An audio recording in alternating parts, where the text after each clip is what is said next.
Healthy soil is more than just a pile of inert stuff like rocks and carbon. Your soil is a living fabric. But for most of us, that fabric is weathered and damaged.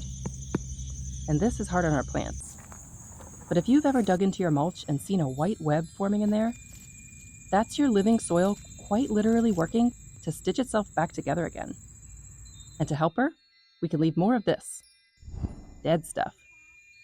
As gardeners, we tend to skip over the part where it's time for something to die. But dying is not only part of what our gardens go through, dead stuff is the reason there can be new life. That living fabric of your soil is woven from spooky little creatures, an ecosystem dream team of fungus, bacteria, ants, and termites. And all this soil life is centered around dead stuff. After an intro like that, I'm pretty sure everyone's left now. Oh, you're still here. Well, all right, let's talk dead stuff. And living stuff. This year, we sadly came upon our own source of dead wood. I love this dogwood tree. I've seen her out my front door for nearly a decade, and she's hosted a huge amount of life. But over the past few years, it's become clear her time was short. Now, whenever possible, it's important to leave standing dead wood. We all know as children, but seem to forget as adults, that dead trees are super important for birds. They can become a nursery for over 80 bird species here in North America. I don't think we need the jingly sound right now. Okay, go for it. Speaking of living fabric, this is my actual shirt from when I was 5 or 6. No kidding, I got it at the zoo. I wanted to be a pig when I grew up. Still not kidding. Anyway, unlike the holes in my shirt here, holes in dead tree are so important, there's an entire initiative called the Cavity Conservation Initiative dedicated to trying to get people like you and me to leave our dead trees standing. If you have a dying tree, check out their web pages on how to identify valuable snags, that's a dead tree, and how to safely retain dead trees. For pro tips on how to work with your arborist to preserve the tree's most useful habitat features, like its trunk and any wider limbs, while making sure your snag is safe for everyone below. Our dogwood tree is likely too small to serve as a cavity nesting tree, and it's in our front yard, which makes it less socially acceptable to just leave it as is. But fallen deadwood is an incredibly important resource in the garden. Thank goodness, because I'm not ready to part with my sweet tree. Dead wood, like logs and stumps, can be a beautiful form of sculpture in the garden. They give a sense of age and history, even in a new garden bed like this one that I've been developing over the past year. Yeah, it's called moss. We cut down our sweet little tree in large segments to preserve her character, and I'm using the pieces to loosely frame a path for our kids to cut through this new garden bed.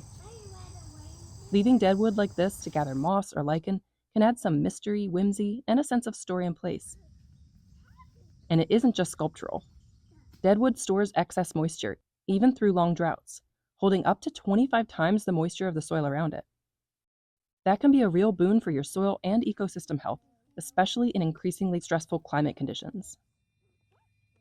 Garden resilience is also greatly increased by the presence of fungi. When you dig into your mulch and see a white web forming in there, that's fungal mycelium, which is like a fungal root system, and it's a very good thing. Fungi are incredibly diverse organisms that aren't plants at all. They don't produce chlorophyll, so they rely on other organisms for nutrition. And since they can't survive alone, they've formed some incredible alliances, making themselves a critical part of ecosystem, soil, and plant health in the process. Good job, fungi.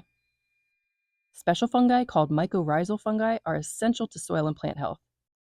The term mycorrhiza refers to a symbiotic relationship between a fungus and a plant. These guys are best buds for life, linked through that fungal mycelium.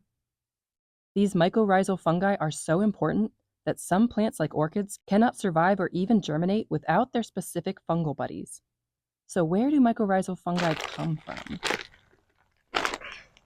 No, they come from this kind of old, well-loved dead stuff.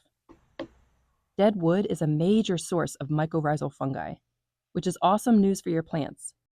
The fungal mycelium will colonize the root systems of your plants, and then the plants will supply the fungus with carbohydrates, generated by the plant through photosynthesis. Remember, that's something the fungus cannot do itself since it's not a plant. But in return, the fungus can lend a major hand to your plant's roots. With the help of the fungal network, plants can sometimes take in up to 2 to 3 times more nutrients like phosphorus, nitrogen, potassium, and calcium. This is for a few reasons.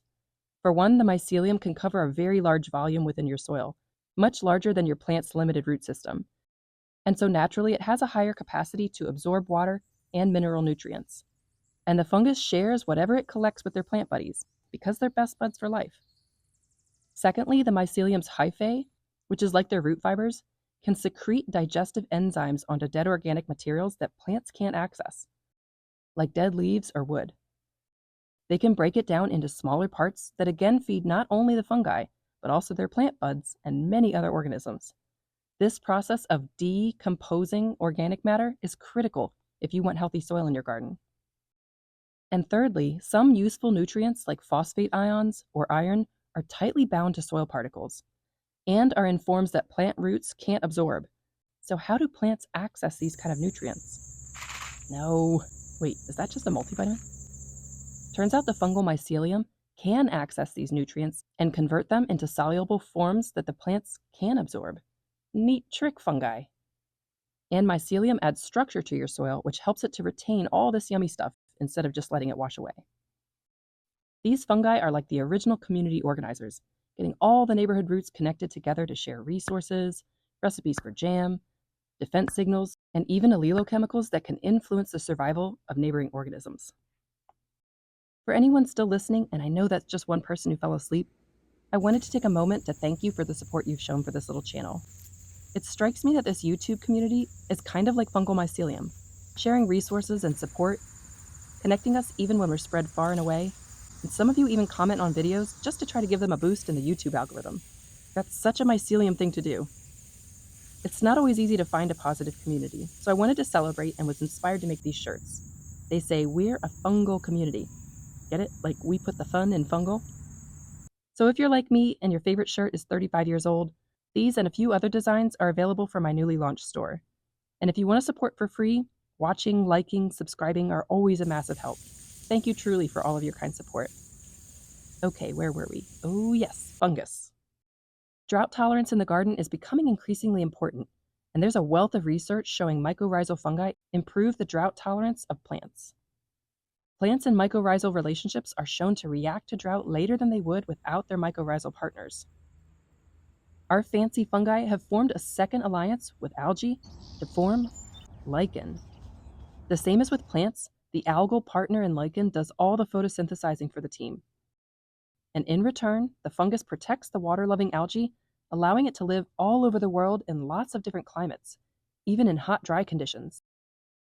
Thanks to fungus, lichens are the dominant form of vegetation on 7% of the Earth's surface, which is awesome because that lets algae do that wonderful thing where it converts carbon dioxide into oxygen, one of my very favorite molecules. Some species of lichen even act as nitrogen fixers. You can easily find a whole universe of life pretending to be dead stuff. Like this weirdo. I couldn't stop staring at this thing. I'm pretty sure it's a debris-carrying lacewing larvae. Looks adorable, but they have great big mandibles and they'll eat basically any insect they come across. Kinda terrifying. What a weird bug. Two crucial components for healthy soil and healthy plants are carbon and nitrogen. Carbon is one of the biggest components of the chlorophyll plants use for photosynthesis. We need 55 of those suckers to make one chlorophyll molecule. And dead wood is an awesome source of carbon, replenishing your soils as the wood decomposes. And I mentioned before that some lichens serve as nitrogen fixers. Well, nitrogen is another critical component of chlorophyll, and it's quite abundant, but plants can only absorb some forms of nitrogen. There are a few ways nitrogen can get into your soil.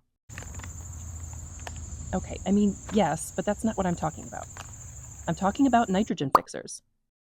To fix nitrogen, we need special bacteria called diazotrophs. You've probably heard of nitrogen-fixing plants like legumes, for example. Well, these plants have a clever symbiosis with diazotrophs, hosting them in nodules on their roots. But your dead logs also host these little nitrogen fixers. Diazotrophs are magical because they can pull molecular dinitrogen, N2, right out of the air, and they use special nitrogenase enzymes that can break the N2's tight bonds and convert it into forms that plant roots can absorb, like ammonia, NH3. And they'll store it or fix it within your soil. Great job, diazotrophs! And similar to legumes, mosses can also host nitrogen-fixing bacteria, using similar symbiotic relationships. And you know where we can find a lot of moss. It's not totally clear to researchers whether this nitrogen makes it into your soil, but ultimately those dead logs will become the soil. Plus, as mosses and diazotrophs work to fix nitrogen inside the dead wood, this nitrogen-enriched wood feeds the wonderful and important fungi we spent way too long talking about earlier. And here comes a far less conventional nitrogen fixer. I know we're supposed to be terrified of termites, but in a wild plot twist, did you know that termites can actually serve as nitrogen fixers themselves? Especially termites that live in the dead wood that they eat, as opposed to burrowing in the ground. Special diazotrophs called spirochetes are unusually abundant in the guts of termites, and use those same special nitrogenase enzymes to fix atmospheric nitrogen, N2, for the nutrition of the termites. Turns out termites are essential for forest health. They bring nutrients to the soil's surface, they increase the minerals and organic carbon in the soil, they foster growth of beneficial microbes, and they improve water filtration. And termites can even reduce the probability of forest fires because they consume dead matter, which reduces fuel loads. Amazingly, termite queens can live more than 20 years. That's as old as me. Listen, on this channel, we try to stick to the facts. I mean, that's at least as old as I am. Okay, thanks for clarifying. And how's this for adorable? Some termites even cultivate fungus gardens, growing monocultures of specific fungi as a food source in the same way that human farmers grow crops. There's even a whole genus of so-called termite mushrooms, termitomyces. The survival of these mushrooms is completely dependent on the termites who cultivate them, and vice versa. If I haven't sold you on termites, then let's try ants. Ants are one of the biggest predators of termites. While fungus-growing termites are mostly found in the tropics, the southern United States hosts leafcutter ants that also grow fungus gardens, cutting fresh leaves and flowers that they feed their fungal friends. And the ants can even detect the fungi's response to different plant material, and they'll tailor their plant clippings to make the fungus happy. The fungi in these relationships have been completely domesticated by the ants. They no longer even produce spores. And ants are good for your plants, too. Plants growing on soils near ant nests are shown to have stronger growth and fitness than plants growing away from nests.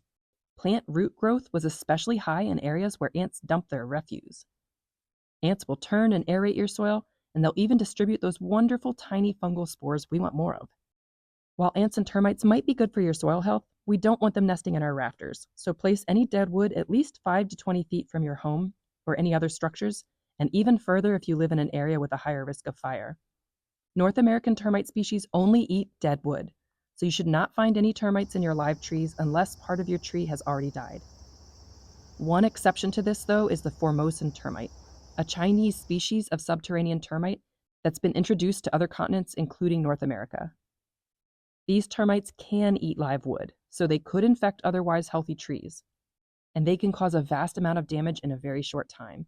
So if you live toward the south, before you place any dead wood into your garden, be sure to inspect it for this particular non-native and invasive termite species.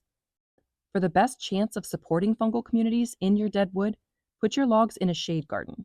If you have logs in a sunny spot, you can try drilling some holes in them, up to 11 millimeters in diameter, to encourage nesting bees like leafcutters to make your garden a home. If you don't already have a source of dead wood, call your local arborists and tree services. They can let you know when they're removing a tree in your area for you to maybe grab some pieces, or they can even tell you where they'll take their logs after removal. Avoid using any treated wood, as the preservatives in the treatment are harmful for insects and fungi in your soil. And if you don't want to use logs, then sticks and leaves are another hugely important free dead material in your garden. And these trees above me are getting ready to dump a metric ton of them, which could make for a lot of work. But last year, I tried a lazy approach to harvesting all that leaf power. I'll pop that video up next so you can see what I mean. And to my sweet tree, thank you for being such a good mama to our hungry bees and birds. You're still a good mama, just in a new way. I'll be sad to look out my front door and not see you there. But I'm glad my boys can still know you and love you as I do. Made out of monster. That's right there. See? Hiding. And look at this funny bug. What kind of bug is that? Book. What is that?